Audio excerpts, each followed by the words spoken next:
Bienvenidos a Crecimiento Consciente. Somos Carlos y Daniel. Hola a todos, bienvenidos de vuelta. Por aquí en Crecimiento Consciente y además con uno de esos temillas también que llama mucho la atención y solemos escribir de nuestros 4 pilares, pero a veces, de vez en cuando nos Hace pica. mucho que no sacábamos una entrada de bono, ¿no? Hace mucho no escribíamos un bono. Usualmente estos bonos son o de me encantan economía escribirlos, sí. o de tecnología. O de tecnología, Entonces, o de filosofía e historia. Tengo muy presentes un par de bonos recomendados de historia. Me acuerdo uno sobre la República Romana, las lecciones de la caída de la República la caída de Romana. la República. Y me acuerdo otro también que me encantó escribir en su momento, que era sobre la Edad de Bronce, sobre el final de la Edad de Bronce. Entonces, sí. Espectacular. Sí, hay un buen par de bonos por ahí volando, no olviden buscarlos en crecimientoconsciente.co. Y bueno, hoy vamos a hablar precisamente de un nuevo bono de Carlos. Sí, este es un bono que me estaba debiendo yo desde hace más de un año, porque tiene por motivación el Premio Nobel de Economía. Para los que nos siguen de un tiempo atrás, yo creo que sabrán que yo soy economista y me apasiona muchísimo mi profesión y en algún momento pues fui muy cercano a la academia económica y dicté clases, investigué y demás. Ahorita ya estoy en otro camino completamente diferente de esos tumbos que nos da la vida, pero me sigue fascinando y me intriga mucho y sigo muy de cerca este tipo de temas. Y hace un año el Premio Nobel de Economía fue otorgado a Aaron Acemoglu, James Robinson y Simon Johnson por su trabajo relacionado con instituciones, políticas económicas y crecimiento económico, prosperidad. Y el trabajo, pues más allá de lo fascinante y lo interesante que resulta su línea de investigación, es particularmente importante para mí porque digamos que al menos lo que son Daron Acemoglu y James Robinson son como una suerte de padres putativos de la Facultad de Economía de la Universidad de los Andes, que es mi alma mater. Y yo te decía antes de iniciar la grabación que fácilmente el 50-60% de los egresados que terminan haciendo doctorados, sobre todo en universidades americanas, lo hacen bajo el tutelaje, bajo el padrinazgo de o Jim, como le dicen de cariño a James Robinson, o Daron Acemoglu, y pues han dejado una huella muy profunda en la institución, en la facultad. Yo en lo personal tomé un par de clases de varios de sus pupilos y en particular tengo muy presente a Leopoldo Ferguson, con quien vi clases de política fiscal y de política económica, y para mí fueron de las clases que más disfruté durante mis estudios de pregrado y posgrado. Y bueno, pues me encantaba la oportunidad con ocasión de ese premio de hablar sobre el tema porque me apasiona muchísimo. Yo creo que una de las preguntas que más enigma y más pasión despierta entre los economistas, y quizás la pregunta que más lleva a la gente a estudiar economía, es la de buscar entender por qué las diferencias en las condiciones de vida material, que para bien o para mal suelen permear mucho de la calidad de vida, entre comillas, inmaterial, ¿cierto? Entre los países y al interior de los países también. Porque que este es uno de los datos que a mí más me impacta de toda esta línea de investigación y que a mí durante la carrera me mantenía muy enfocado en buscar la respuesta a esta pregunta: es ¿cómo es posible que de los 190 y pico países reconocidos por las Naciones Unidas, si uno los organiza de mayor a menor por ingresos por cabeza, ingresos por persona, lo que técnicamente se conoce como PIB per cápita, tú tienes que los 12 países más ricos tienen 63 veces el ingreso por cabeza de los 12 países más, entre comillas, pobres? Y es como, pucha, ¿cómo es posible que hayamos llegado a un nivel de disparidad tan elevado? Y más cuando, si uno revisa la historia reciente, entre comillas, los últimos 2000 años en términos de riqueza material, medio otra vez por esta variable del PIB per cápita, pues uno ve que prácticamente era constante y era igual a lo largo de todo el mundo hasta más o menos 1700, cuando ya empieza a coger fuerza con la revolución industrial y explota el bienestar medido en términos de ingresos por cabeza a nivel mundial.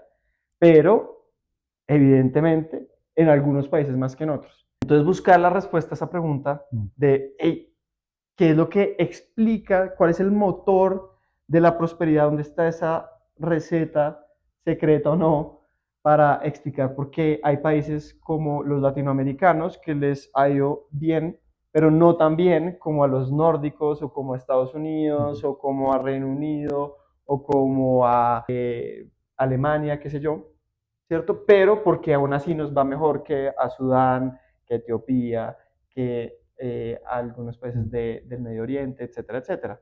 Entonces, esa pregunta, la respuesta a esa pregunta siempre me ha fascinado y motivado mucho y pues me parecía espectacular con ocasión de ese premio escribir una entrada al respecto y compartir lo que yo aprendí en ese momento y lo que sigo aprendiendo. Y pues me dieron el papayazo de que pues no tuvimos la oportunidad de meterlo en el cronograma, en la agenda de publicaciones de este año, Sí. que el Nobel de Economía, que otorgaron hace como que 3 semanas ya, en este caso a Joel Mokyr, a Peter Aggion, ¿cómo es? No me acuerdo si es Peter Aggion, bueno, Aggion, Howitt y Mokyr, tiene muchos vasos comunicantes con el premio Nobel de Acemoglu, Robinson y Johnson, porque ellos o exploran de maneras muy diferentes, Aggion y Howitt, digámoslo así, más riguroso desde un punto de vista matemático, y Mokyr más riguroso desde un punto de vista historiográfico y político y sociológico, que igual me parece súper relevante y súper admirable esa línea de trabajo. Ellos lo que hacen es explorar cómo los avances tecnológicos, la innovación, explica el crecimiento económico. Y quizás el puente más claro con el Nobel de hace un año es que una de las líneas de investigación de Acemoglu y Robinson en particular, y sobre todo de Acemoglu, es cómo las instituciones explican las transformaciones tecnológicas en un país y de esa manera también el crecimiento económico y la prosperidad. Entonces, incluso cuando uno lee parte del trabajo de Mokyr, él explica por qué la revolución industrial se da en Europa y no se da en China, no se da en Oriente Medio, no se da en la India, que tenía condiciones en términos de bienestar económico muy similares en ese momento. Y la explicación está asociada a un componente institucional, a lo que Mokyr llama la República de las Letras, entre comillas, que es esta red de postal en donde hay un intercambio de ideas, hay bajas barreras a la entrada a ese mercado de las ideas y a la difusión del conocimiento a lo largo de toda Europa. Y hay factores como unidad cultural, en ese sentido, de todos nos podemos comunicar y Descartes, Descartes intercambia cartas de Reino Unido con Holanda y Holanda con Italia, y hay esta movilidad y esta difusión muy, muy fácil, pero a la vez hay fragmentación política y esa fragmentación política hace que ningún monarca, ningún tirano pueda oprimir o frenar el avance o el desplazamiento de la frontera del conocimiento. Que eso era algo que no ocurría en los siglos previos o no ocurría en China, por ejemplo, que era un sistema muy hermético y en donde si tus descubrimientos no se alineaban con las expectativas o con los deseos del gobernante de turno, acabó. Y que fue lo que durante toda la historia, o el grueso de la historia, explicaba las innovaciones espontáneas que se dan, por ejemplo, de un Da Vinci, de un Galileo, de un Isaac Newton, que eran ellos por su cuenta, y pues la famosa historia de Galileo de que pues básicamente lo obligaban a retractarse y pues No podía. si disentías o si controvertías el dogma, el paradigma de ese momento, pues estabas condenado al ostracismo y a que tus ideas no florecieran, no germinaran y eso cambia radicalmente en esa Europa de los 1700 y también Mokyr dice es por unas características institucionales que se dan en Reino Unido, en Inglaterra, en términos de la capacidad de la fuerza, de la mano de obra y el conjunto de instituciones que hay asentados en Reino Unido, la transición también de la monarquía al parlamento, al sistema parlamentario, el que permite que el conocimiento que es fruto de esta transferencia de ideas fluida a nivel continental pueda ser utilizado de una manera práctica para invenciones que incrementan la productividad de la sociedad.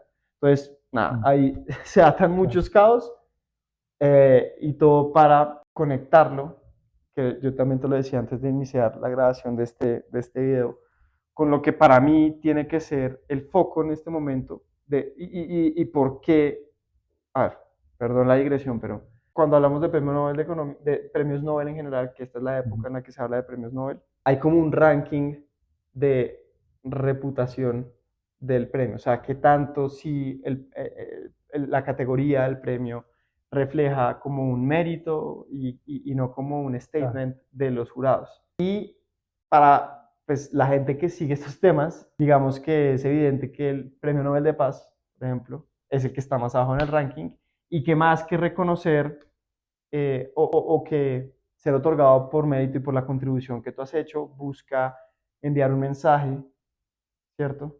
Que pueda contribuir de alguna manera a esa causa de acometer una sociedad que pueda convivir en paz. Sí. Algo así dicen del Premio Nobel de Literatura, menos de Economía, pero igual. Está O sea, igual está sí. acá, o sea, no es ni No es el el de premio de física. física, ni medicina, ni química. Claro.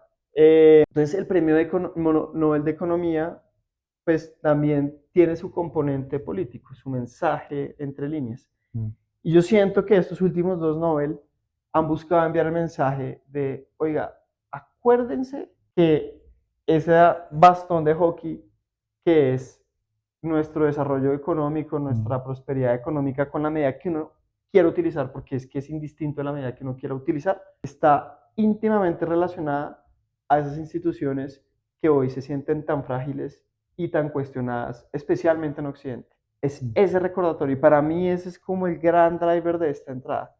Es poner los elementos sobre la mesa para nuestros lectores de por qué las instituciones que tenemos hoy por hoy en nuestras repúblicas democráticas, en la mayoría de los casos, con mucho por hacer, mucho por corregir, pero también con enormes bondades, son el sostén, son el pilar de esta era de prosperidad que estamos viviendo y que yo soy consciente de las enormes dificultades que atraviesan muchas personas, ¿cierto? Pero que si miramos nuestra posición como sociedad en perspectiva histórica, o sea, no hay punto de comparación. Claro. Y que para preservar eso y para asegurarnos un camino de desarrollo sostenible e inclusivo, donde todos podamos gozar de los frutos de ese árbol, tenemos que preservar estas instituciones. Me hiciste acordar de dos temas que hemos tocado. Uno me parece primordial, que es la libertad, ¿no? Esa valoración de la libertad y lo que nos permite, Que lo tocamos hace poco con las entradas de libertad de un expresión. poco como con libertad de expresión, pero sobre todo cuando hablamos como del sistema epistemológico de crecimiento consciente y como de verdad, que yo siento que es que este premio Nobel es como ese mensaje de valoremos esa libertad y no perdamos esa confianza en las instituciones que nos han llevado a donde estamos y esto es muy frágil, o sea, hay que ver cómo países se derrumban en años, muy pocos años, no décadas, en años, solo por una mala gestión de los recursos, de los políticos, en fin. Entonces, justo uno, quizás es el podcast que yo más escucho hoy por hoy, porque lo escucho religiosamente en mis trotadas de los miércoles, desde hace como un año larguito, es Atemporal, de Andrés Acevedo, muy recomendado, vayan, síganlo, aprende uno un montón. Es un gran repositorio de historia reciente, de economía también y política de Colombia, pero también explora mucho de Venezuela.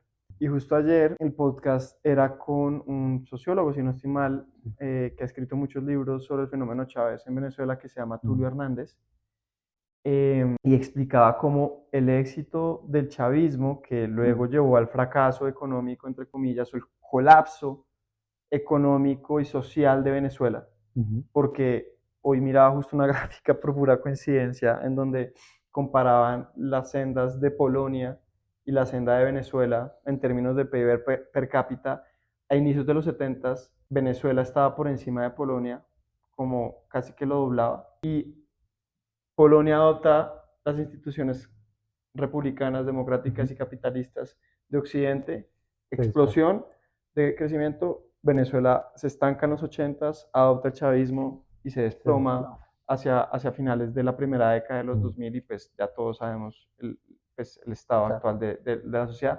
Y la explicación de ese sociólogo para el fenómeno Chávez era casi que eminentemente institucional. Hablaba de cómo la configuración del Estado allá tenía una naturaleza muy militarista e incluso ya permeaba como la psiquis colectiva de que los militares eran mejores gobernantes que los civiles y que en situaciones de dificultad había que apelar a un dirigente militar para solucionar. Un estatismo muy pronunciado en el sentido de, y esto también es otra línea de investigación que algunos dirán riñe con la Acemoglu, Johnson, Robinson, etcétera, etcétera, Mokir, que es los recursos naturales como explicación de, o la dotación de recursos naturales como explicación de las discrepancias en desarrollo económico, y que el hecho de que en Venezuela el sector petrolero controlado por el Estado tiene tanta prevalencia en la economía, en el aparato productivo, hay una cultura muy estatista. Y ese estatismo, mezclado con el militarismo, mezclado con una, digámoslo así, un culto a Bolívar, a la figura de Bolívar, el apoyo de Fidel Castro y bueno, y otros factores asociados a la figura de Hugo Chávez fueron los que llevaron a que se consolidara esa gran revolución bolivariana y a que se mantuviera en el poder y bueno, ya después con todo lo que sabemos. Pero conectando con lo que decías. Y el otro tema lo hemos hablado, no lo hemos escrito, y es un tema del que quería escribir desde hace rato, que son las redes sociales. Hemos hablado de la adicción al celular. Tuvimos una entrada Canon y nosotros lo intentamos en vano promoviendo Blue Sky en su momento, que ya, pues creo que ya ese también murió, o sea, se marchitó ese esfuerzo, o sea, entiendo que Blue Sky desde las elecciones de Trump en noviembre del año pasado venía en picada y se volvió lastimosamente una red social muy de nicho y de endogamia, en donde pues con los mismos y todos reforzándose sus estereotipos y sí, que es algo que no debería ser, ¿sabes? En este espíritu de la libertad de expresión, de escuchémonos, ustedes, entendamos la posición del otro, etc. Pero sí. Que es la gran ironía de todo esto. Me quedé pensando ahorita que mencionabas que por allá pues, fue esta palabra y este compartir ideas lo que los llevó a donde estaban y que ahora hay tanto compartir y hay tanta información en internet que es difícil encontrar lo que es verdaderamente valioso. Distinguir. Uno de mis autores favoritos que se llama Nicholas Nassim Taleb habla mucho de la capacidad para distinguir señales del ruido. Signals from noise.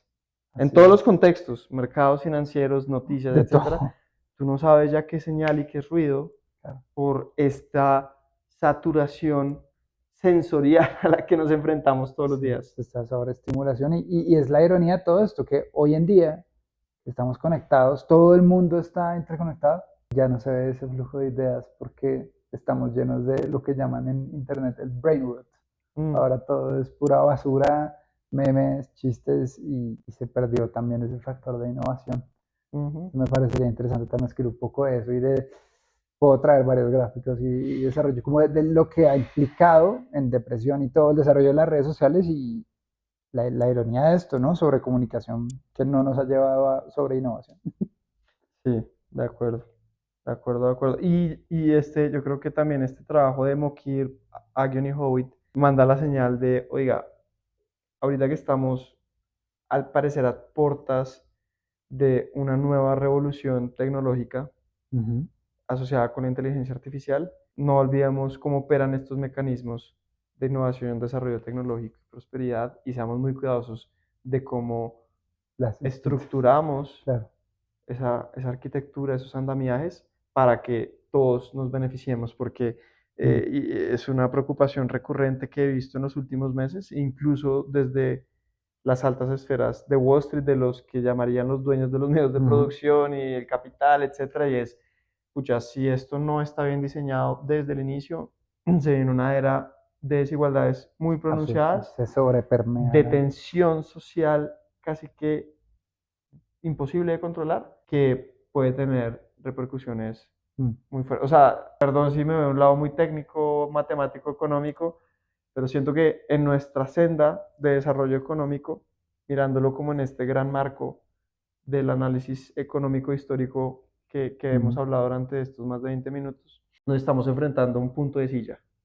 ¿Sí? Los que estudian ingeniería, matemáticas, economía me entenderán. Y lo que pasa en los puntos de silla es que es muy sensible, o sea, cualquier perturbación mal dada a esa senda te bota a un equilibrio muy bueno o un equilibrio muy malo. Bueno, sí. Eso es a lo que nos estamos enfrentando en los próximos 5 o 6 años. 100%. Habrá que ver y mucho de eso dependerá de las instituciones. Exacto. Por ahí, me acuerdo de un artículo que me mandaste una vez que explicaba como esta teoría de que cuando llegue la superinteligencia lo que va a suceder es que como no va a ser un salto de la nada, lo que va a suceder es que las instituciones que hay actualmente y las empresas que más valor tengan se van a permear como más valor porque van a tener más capital de trabajo desarrollado por la inteligencia artificial. Entonces hay que tener cuidado con cuáles son las instituciones que estarán en este momento cuando Y la clave es lleguemos eso, a es que esto. defendamos unas instituciones políticas, económicas, inclusivas, que nos permitan tener voz y voto a todos los miembros de la sociedad y velar por el interés común y preservar las libertades individuales, etcétera, pues el recetario que ya saben. Y pues nada, vayan y lean el artículo para... Espectacular, sí, vaya, si les llamó les llamó la atención y creo que vale la pena, vayan y leanlo, compártanlo, si les gustó este tema, vayan y compártanlo con otras personas que les pueda interesar y no olviden darle like, por favor, a las entradas, comentarios, compartir y cualquier forma de compartir lo que hacemos en Crecimiento Consciente nos sirve un montón. Así es. Esperamos que les guste. Nos vemos la próxima.